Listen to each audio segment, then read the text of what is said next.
Well, good afternoon, everyone. My name's David Sequeira. I'm the director of the Margaret Lawrence Gallery, and I'm also the person that has the privilege of programming Art Forum here at the Victorian College of the Arts. And before I introduce our guest speaker today, I want to take a few moments and request that you join me in acknowledging the traditional custodians of the land on which you're situated. For us, it's the Bunurong and Wurundjeri people of the Kulin Nation. And really take a moment to, it's nice to take a moment to ground ourselves in the idea that for generations before the VCA or the University of Melbourne was thought about, that song, dance, weaving, painting, sculpture, shared stories all took place on this land for generations, and that these rituals continue today. And it is with real joy that I pay my respect on behalf of everyone to their elders past, present and emerging.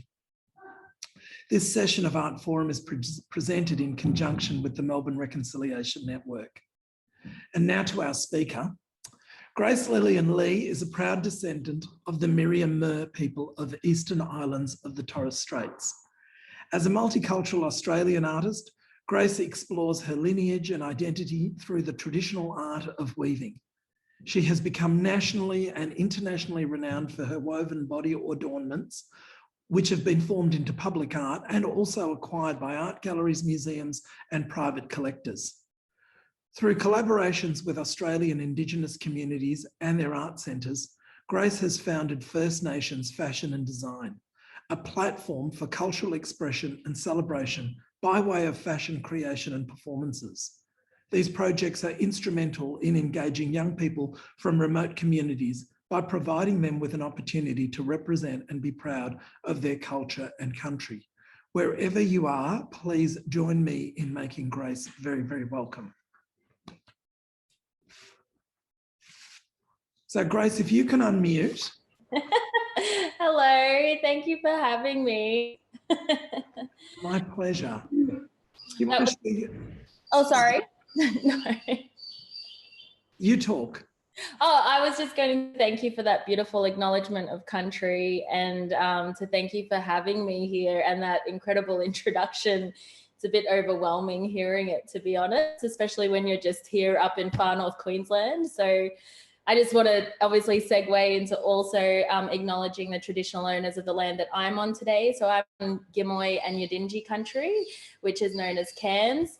And I'd like to pay my respects to elders past, present and emerging, and feel very honoured to be able to share my stories and a bit of my, my journey from what I like to call culture to catwalk.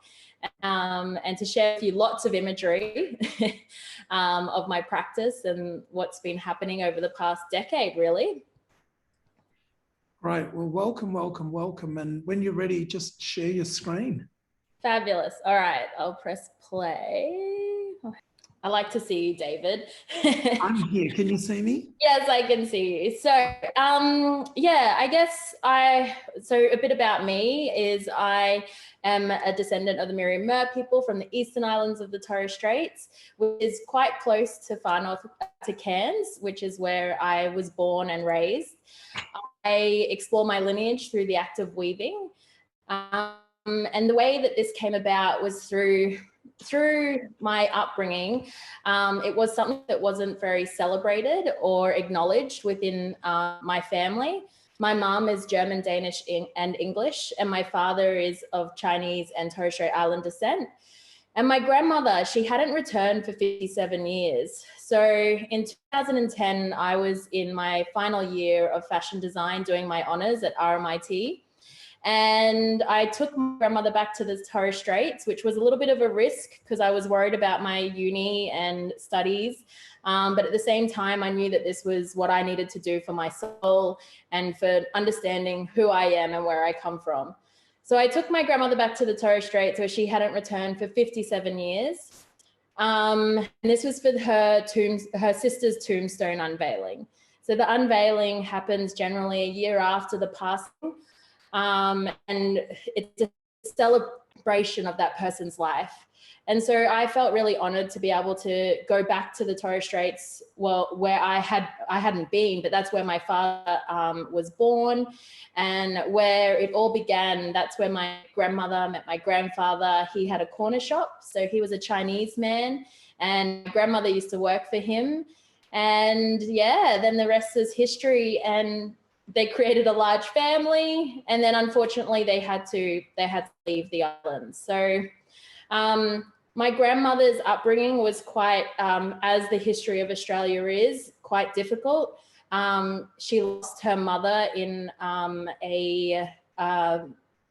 Cherbourg, which is a mission in Brisbane area. And yeah, I guess for her, that's why she was it was a different time. And so I don't know exactly all the reasons of why she didn't bring her children up with identifying strongly with being Torres Strait Islander. But now this is the best way I knew how to respond to that was through my creative practice. And that's why I'm very loud and proud about who I am and where I come from. And I want to share that through the best way I knew how to, which was through my creative practice and creating fashion. So this was born, Culture to Catwalk. This is a technique that was taught to me by Uncle Ken Day, who's a renowned Torres Strait Islander artist. He works with creating headdresses, which are used for performances. And he taught me this humble technique called the prawn weaving or grasshopper weaving, which are used as ornaments to decorate for ceremony. So in this collection, this was my final collection at RMIT, which was called Intertwined. And I learned techniques like block printing, which is also used heavily up in the Torres Straits, as well as different forms of weaving. So from fish weaving, which is this one in the center, which looks like kind of like seaweed. And it was just a bunch of fish all put together. And then the grasshopper weaving, which is the snake-like looking woven piece. And then the basket weaving, which is on the far right.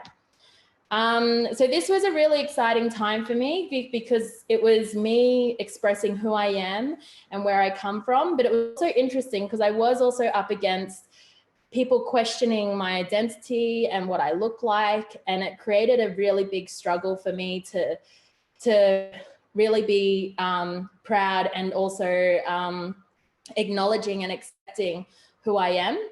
So I think, yeah, that I feel like my whole career is based around my exploration of identity and celebrating that through the actual creations of what comes through my hands. So this is the humble grasshopper. So it's generally created out of palm fronds. And that's my studio assistant, Monique, sitting in the background there. And we collect a lot of palm fronds and we're always creating and developing on the body. So I actually thought, I didn't realize that my practice from a fashion designer would go into art. But I'll explain more about that, the evolution of that as we go on. So here's a picture of me up on Thursday Island as a part of Winds of Zenith, which is a festival that happens biannually. And yeah, I was a part of a master weavers group, which I felt incredibly honored to be sitting beside these incredible weavers. And we were sharing all our knowledge. And it was just so exciting to bring a new fabrication into the space, but utilizing a very old technique that we all know how to create the grasshopper, but then using long versions of different colors and different fabrics changes the whole dynamics and proportions and form of the actual weave. So I hope that it like pushes the boundaries to explore different fabrications. Sorry, I've got so many photos. So this is, yeah, I also deliver workshops because I really believe in, some people have questioned, like, wouldn't you want to keep it to yourself? But in terms of what I've asked in regards to my elders, they encourage the support of like sharing our culture.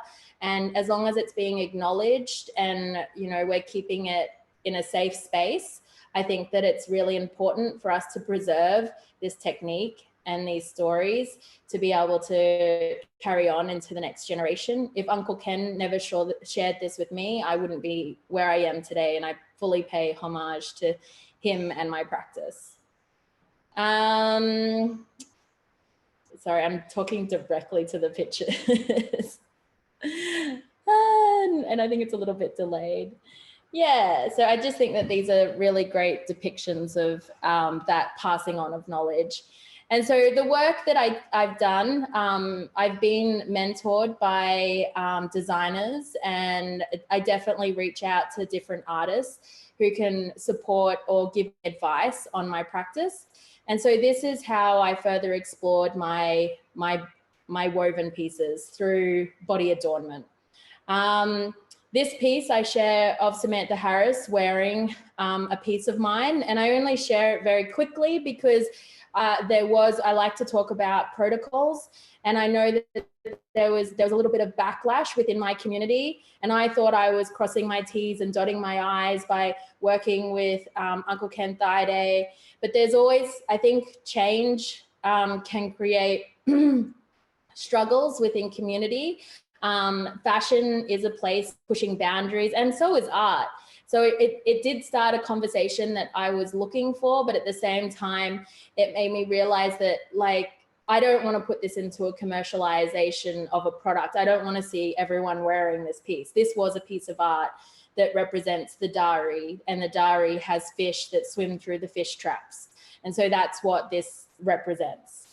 And it's most commonly worn by men. And so that's where the politics allied. So I like to talk about it because I think it was a big learning process for me.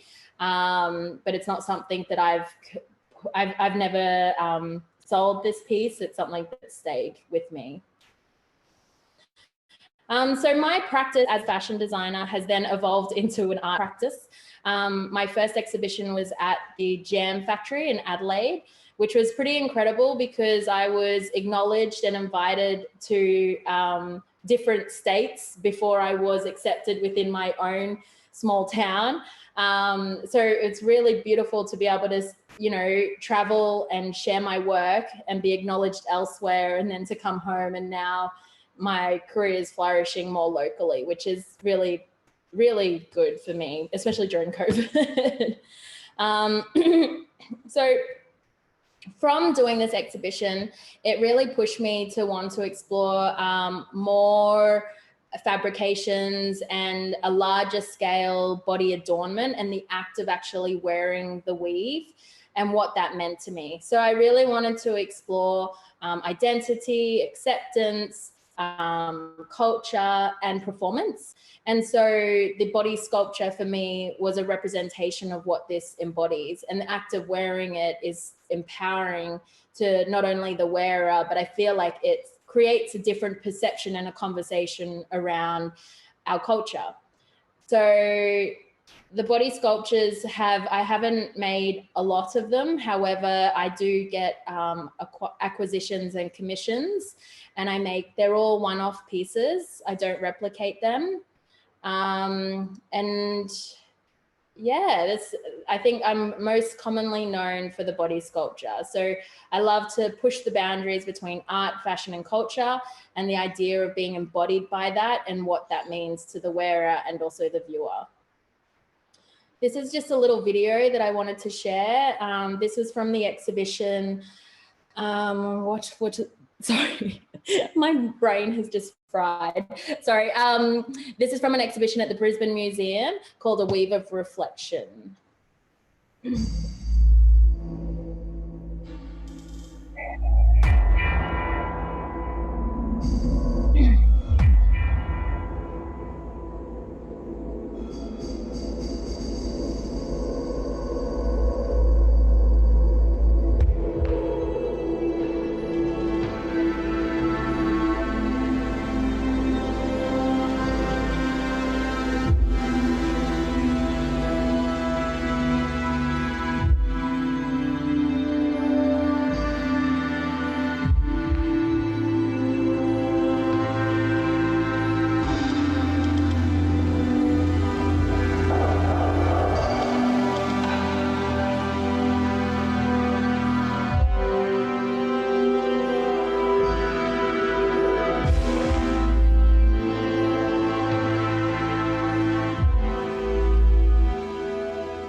So that video was filmed out on country, here on Gimoy country. And what I like in regards to the video is I always like to activate the pieces. So generally all these pieces aren't to be worn out on the streets. It's the pushing of those boundaries of fashion and art.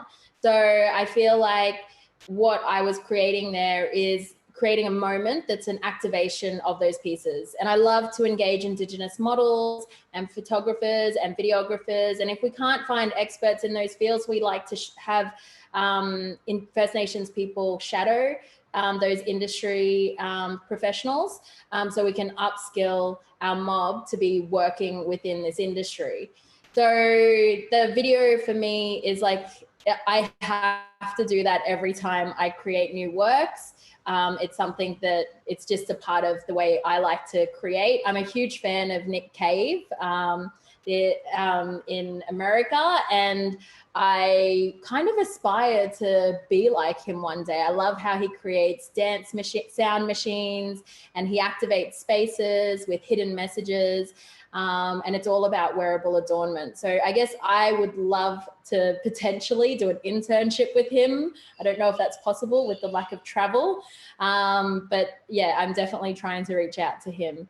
So what you can see here is new works, which this is a bit of a sneak peek, but trying to show you a bit of behind the scenes of in my studio, which is, you know, it's not always the end product that's quite beautiful, and just working with local models and creating these beautiful portraiture, which have a lot of conversations around this idea of portraits of First Nations people, and then looking at fashion and wearable art. I just think that there's a lot that you could really dissect and actually analyze these pieces to actually, yeah, I just think that they're, oops, sorry,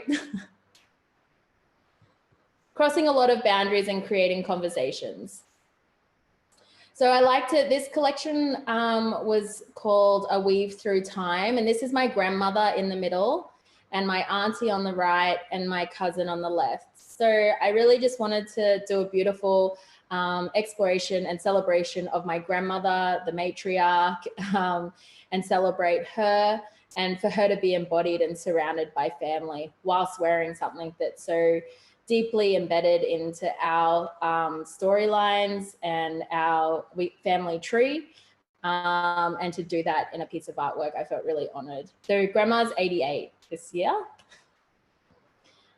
And this is basically how we work. So we like to work a lot outside, but also in the studio. So finding coconut palm fronds and stripping them and then weaving. So Monique I've been really lucky because I've had Monique by my side for the past 8 years, and she's really supported me in my endeavors and my practice. And I just think you can't do it, like you can't do everything alone, and to have a team of people around you, if you can, is instrumental. With my body sculptures, they're now being transformed into public artwork. So this is a part of my exploration. Just recently, I had a piece go up on Wurundjeri Drive in Melbourne. So if you're driving along there, just have a little look up because you will see the body sculpture, which right there. So that's, for me, it was 3 years in the making. This is called I think it's called Melbourne Quarters, which is across from Southern Cross Station. And for me, this was about paying homage to the creator of the rainbow. So we have the Bunjil, the creator, which is in sight of this piece.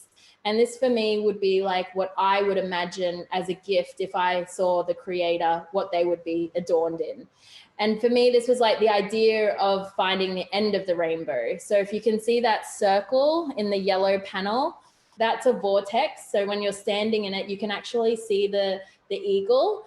And so it's like this idea that the woven lace work is all white during the day.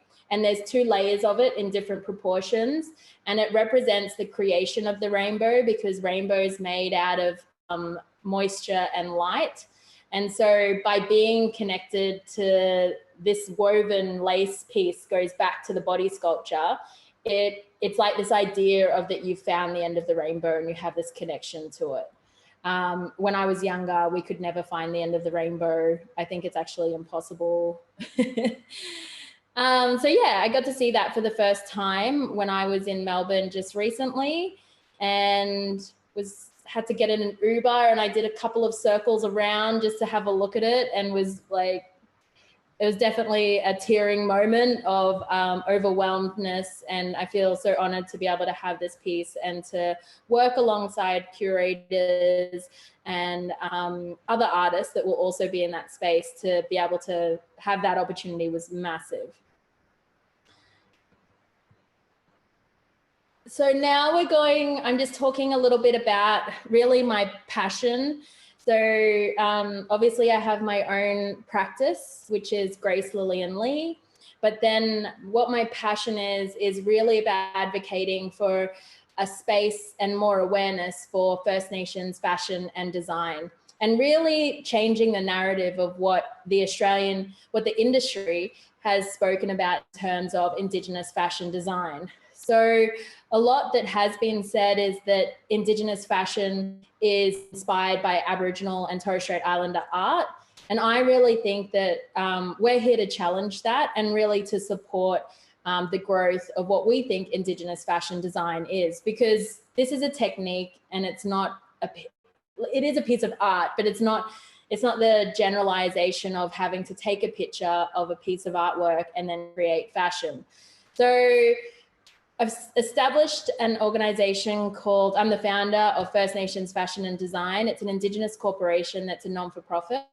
And we basically support the growth of the awareness by creating platforms such as fashion shows, pop-up shops, workshops, and mentoring the industry, as in Indigenous creatives within this space. There is no industry body that exists at this moment, and there's no policies written around it. So I guess we're creating these conversations and spaces to actually do that in a culturally safe space, because it's run and led by First Nations people. So that all was created because I was doing workshops for the past 10 years in other communities. So as an individual, I was working up at Eripia in the Torres Straits, and working with other consultants who are exploring textiles development and wanting to have a commercial item within the fashion industry and to be a part of changing the narrative of the Australian fashion industry. So I think being able to do that work with different communities, it really gave me an understanding that what we need to do is create a bigger industry and actually create an industry body that can have these strategic alignments with organizations like the Australian Fashion Council, like Sydney Fashion Week, and really infiltrate and influence the industry by having platforms that aren't so segregated or just like a moment, I think that we want to be more immersed within the industry. So, and this was another workshop that this was like prior to setting up the foundation. This was Mornington Island, which holds a huge part in my heart. And these are some of the artists who I worked with. And so it would always start around a big table and always start around yarning and sharing stories and what the artists really wanted to do. And they've got so much heart and so much joy and work with so much color. I don't know if you've heard of the famous artist Sally Gabori, the late Sally Gabori, but a lot of these women are descendants of Sally. And so you can really see that in their work of the contemporary expression of color and painting of country. And yeah, as you can see. So this was really exciting because, and unfortunately, I just want to acknowledge Ethel on the left, left, Ethel Thomas, who just recently passed away. Yes, so she brought so much light and joy to our projects, and this particular one, the ladies wanted to be in a fashion show, and I was trying to think, am I going to design a collection for them? And then I was like, no, that's completely wrong, because then that's too much of my aesthetic on what they want to deliver. So we had a yarn, and all of the ladies were like, we wear these dresses with sleeves and pockets and with this A-line kind of larger scale, loose fitting dresses. And it was a hit. They only produced 12 pieces, and they're collaborative pieces of fabrics that are connected together. So there's a few different artists in some of them. And you know, this was the first acquisition of Indigenous fashion at the National Gallery of Victoria. So we felt very excited that this was going to be a part of their archives, and this was history in the making. And we were up in Mornington Island, which is in the Gulf of Carpentaria, creating and having fun. And then for these to be able to travel down south, not only to be in a fashion show, but also to be a part of the archives to share this. I think this was a really exciting moment for Indigenous fashion and design. And what I saw working within the community very closely is just how much the youth engagement, it really encouraged the next generation to come into the art centre. I think that's a really important part of you know, preserving our culture, and to, you know, really be able to support emerging creatives within this space. So these 5 women just had the best time being able to wear their elders' felts, and just, you know, be accepted in who they are and in their skin and celebrated. And as you can see, it was just a powerful moment. And that was part of the problem, is that I don't want this to be a moment, because that's a part of the problem within a lot of communities, is that we have so many, and sorry, I get a bit political, but we have so many organizations just coming in and giving, doing a workshop and then leaving, and then it's a flash in the pan. And what are the communities left with? Communities are exhausted, because there are so many consultants and organizations, and it's a bit short-sighted and unfortunate, because there needs to be something that happens. And I don't have the answers to it, but I think that for me, what I could do was create an organization that wants to create longer-term relationships that are sustainable and ongoing, so that the outcome isn't just a project. I hate the word project. I think it needs to be a relationship that's ongoing, that these pieces could sell in Europe for thousands of dollars, or even in Melbourne. And I think that if we could create like a small commercial run within the community that is supported, you know, this could potentially grow and then be something that is a legacy that supports the community. Yeah, anyway, that's just me rambling. So yeah, all those girls that you saw came to Melbourne, and we did a showcase at Alkiston, who has the largest collection of Sally Gabori work. So that was a really beautiful moment again, because these models modeled in front of Sally's work, and I didn't curate the fashion show. They made it their own, and they made their own song and dance, and it was just beautiful. And just another little thing, it was just, yeah, sorry, I'm going into too much personal details, but basically the lady at the front that's down on her knees, that's Lydia, Minnie, and that's my partner's daughter. And so he's from Mornington Island. And it was so funny, because all those ladies that you saw, I worked with them 4 or 5 years ago. They always said to me, you'd meet one of our grandsons and fall in love with him. And I always laughed and thought that was a joke. And then it turns out that that's what's happened. Anyway, so we're planning. He's actually moving back to Mornington Island as we speak. And I'm going to also go back to continue my work with the ladies on Mornington Island. So I like to share this picture because it talks about acceptance, and it talks about the community of people wanting to identify and explore who they are. So this is a beautiful picture of one of the sister girls, and I think that they're really ahead of their time because they really embrace and explore who they are, and they pretty much run the art centre. They don't run the Tiwi Island Art Centre, but they do in a sense. They take everyone on tours and show them how to screen print. And if you get a chance, I highly recommend to go up there. This is just a little video of Kununurra. So this is another community that I worked with. Yeah, I hope you enjoy it. Really got time to fuss and fight no more. Why you tripping, baby? You know you is like it. Acting like you know what's up, but you ain't psychic. Told you nothing going down, but you ain't like it. I told you nothing going down when you excited. So if you want a song, go and get the one.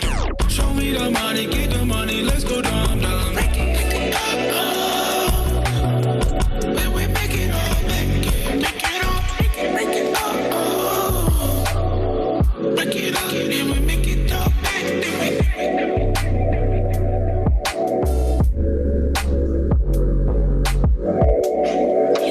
You out this world, need some space for me. I'm out here, girl, I'm back up in the street.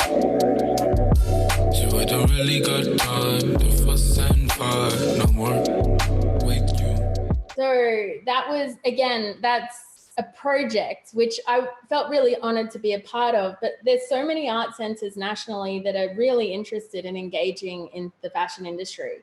And there's only a few consultants. And I really believe that, you know, we need to have more First Nations consultants, which there are people out there. So I think the growth of the industry will be about creating self-determination and support within our own networks and communities, and aligning with industry specialists that can support us and walk alongside of us. I think that that's a really ethical approach. Kununurra, that was filmed on Miriam country. I was there for 2 weeks. The outcome was incredible. Peggy Griffiths won the first National Indigenous Fashion Awards for wearable art with the beautiful dress, the legacy dress.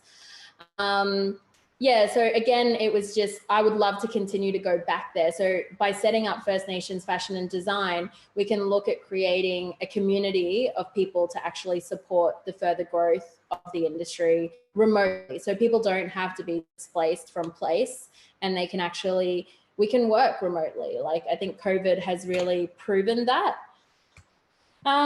So as I mentioned before, I kind of emulate my practice within what I'm trying to create for First Nations fashion and design. So within my practice, I like to activate the pieces. Within First Nations fashion and design, I like to produce fashion shows. So the fashion shows are these performances which incorporate movement, song, dance, and it's just a really rich contemporary creation of a community coming together to collaborate and share a moment with the wider community. I am the founder of the Cairns Indigenous Art Fair fashion performance that's been running for the past 9 years now. And I've also been producing From Country to Couture for the Darwin Aboriginal Art Fair for the past 3 years. So I've been a big part of creating this movement. And so I feel like I felt like unfortunately, I've had to step away from both organizations to create autonomy so that I can really focus on an organization that is fully focused on Indigenous fashion and design. And so that's why First Nations Fashion and Design was created. And I think this, if you haven't seen a fashion performance, this was my last fashion show that I did called Wandan at the Cairns Indigenous Art Fair in 2007.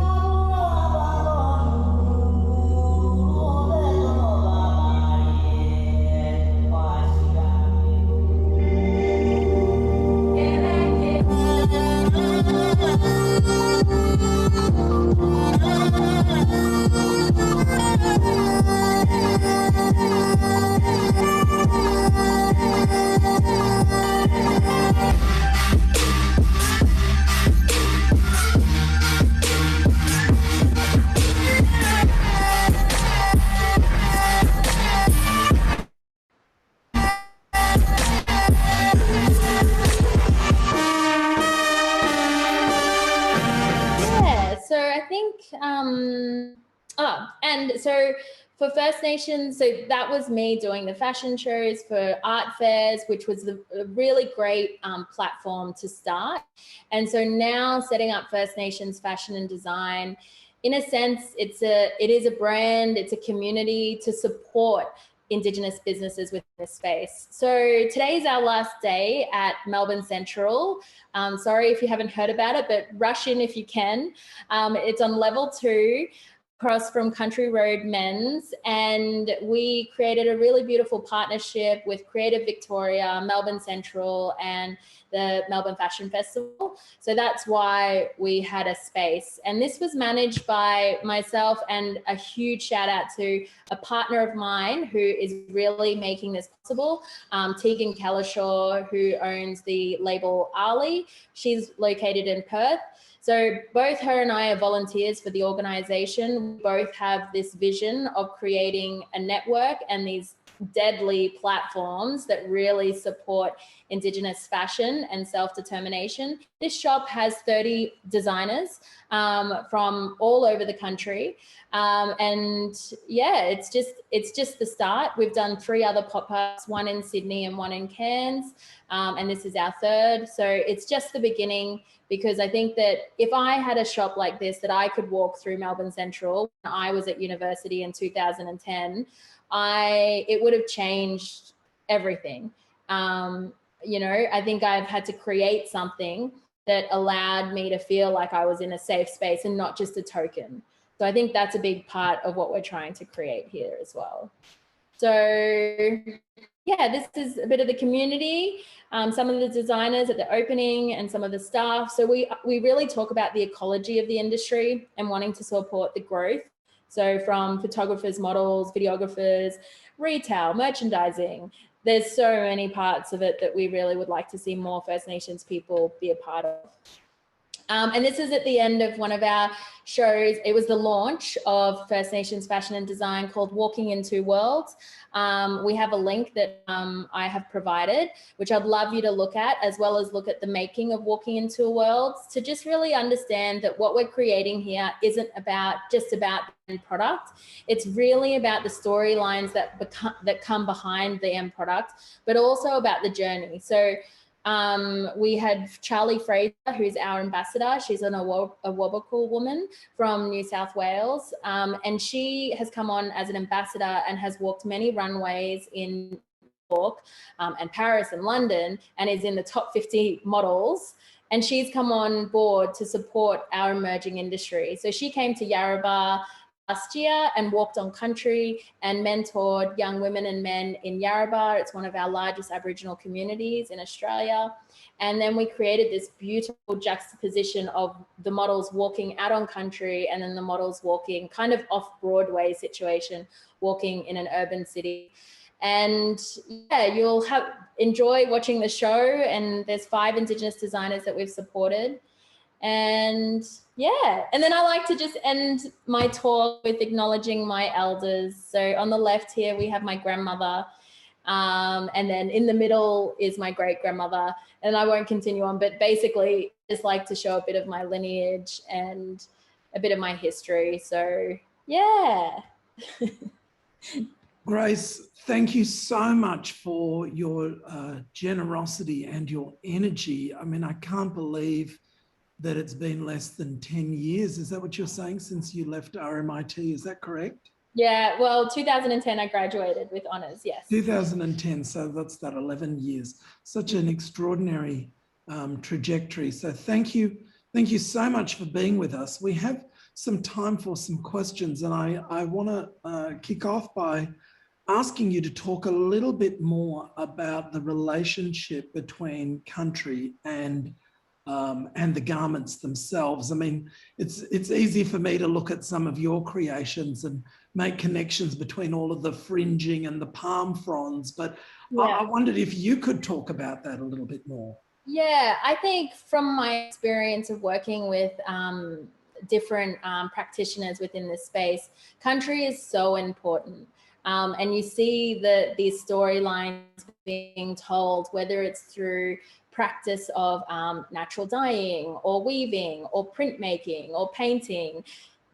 it's something that is so deeply embedded in our bloodlines and our songlines. And I think that for us, that's a way to really preserve the cultural knowledge and to share it with the next generation. So there are some things that, you know, like I talked about, some of the political things that happened in the past in regards to creating these conversations.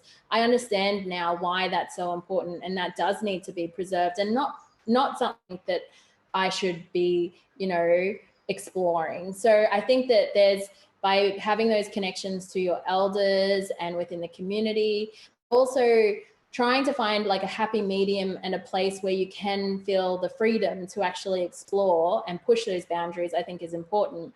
But in terms of connection to country, I think that the whole precipice of everything that First Nations people do is a lot about ensuring cultural safety and preservation of culture within our communities, because we don't want it to be lost. Our languages are so already disparate, and it's concerning. So I think for us, we all have this inner burn and mission to support the growth of our culture, and it's something that we would love our nation to really invite and just be more a part of it and accepting of it. Yeah. Great. I was wondering if you could also talk a little bit about the sensitivities around, I mean, you talked about this in the talk a little bit with your own experiences, but are there any sensitivities about non-Indigenous people, non-First Nations people wearing garments designed by First Nation? And I know that's a very general question, because it's like, well, which people and which garment? Yeah. But I wonder if you could talk, yeah.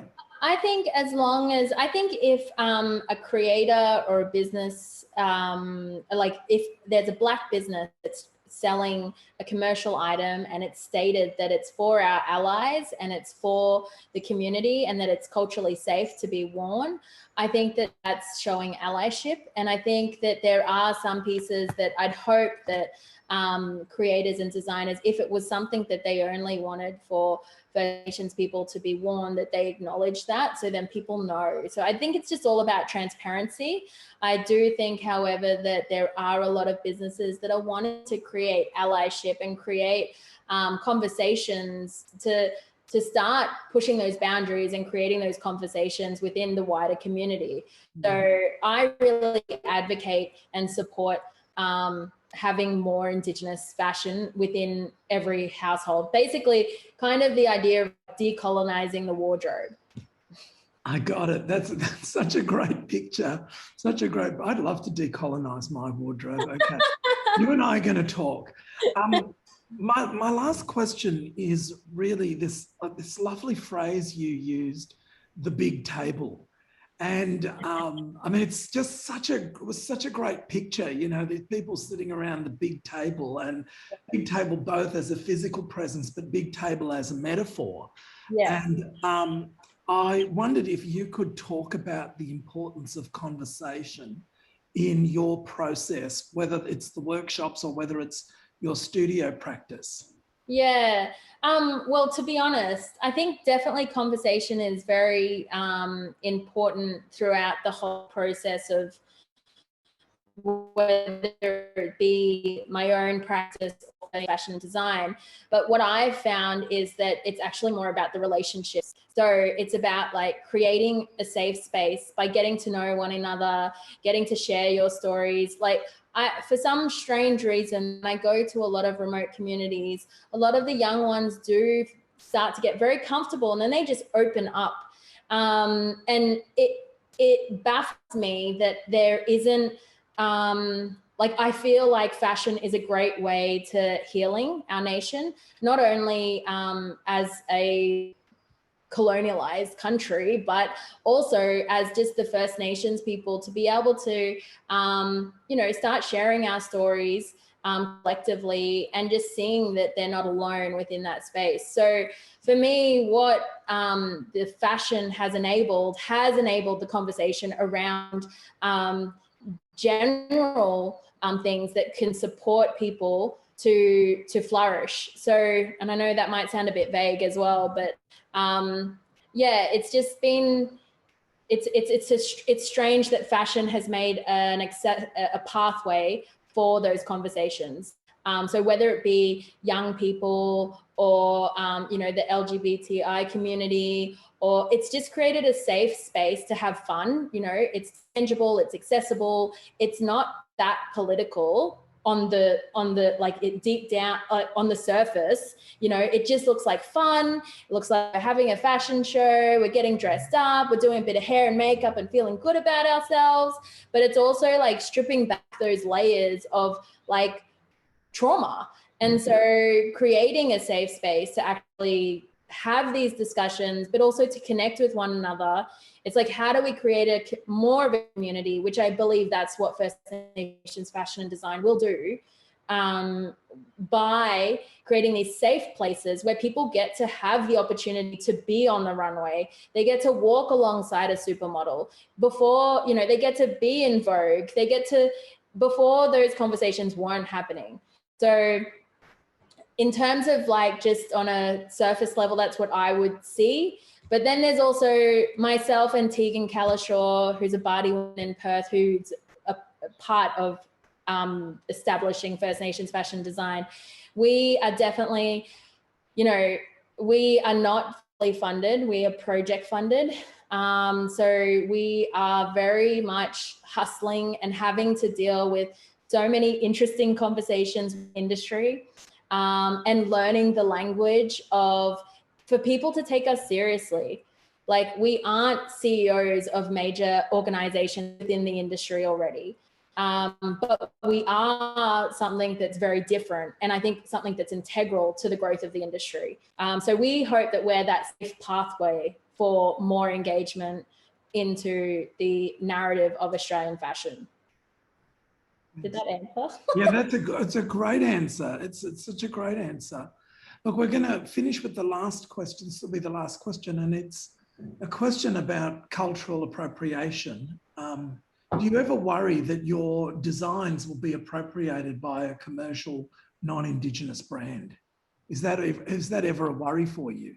Definitely. I think, you know, it's very hard to patent your, and even the language around patenting, and that's not in our culture. But, you know, to patent one item, it's like $7,000. And then for it to be altered 10%, it's then considered achievable and that they can copy what you've done. So I think there is definitely fear within that space of people taking your ideas and recreating. How I see it personally, and I can't speak on behalf of other creatives within this space, but how I see it is that just I would like to create my focus on my practice and how I can authentically deliver that and be able to share that with the community. And if it does get taken and somebody copies it or shares it, like, I just, you know, and then kind of bastardizes it in a sense of cheapening it in the price or by getting it produced internationally. Like, I see this as something that at the moment I'm working with some local Torres Strait Islander women to skill in this weaving practice so that then I can be paying them per piece, because the demand is there, but I see it more as a social enterprise, something that can go back into the community. I would love to see this weave continue on after I'm gone. And so that then for the community, they can continue weaving and continue creating economic development within their community. And that's really what all of this is about, is creating economic opportunities to grow our capacity so we can be self-sustaining. Grace, thank you so much for today. It's just been given me so much to think about, and you've just opened up a world that we really don't know a huge amount about. I mean, it's such a fledgling area, First Nations fashion. So, but also, you know, to see your trajectory over the last little while, it's just been phenomenal. So firstly, congratulations on all of that. Thank you. And then a big thank you from everybody you know, everybody on this Zoom right now for such outrageous warmth and generosity, and for sharing your work so willingly.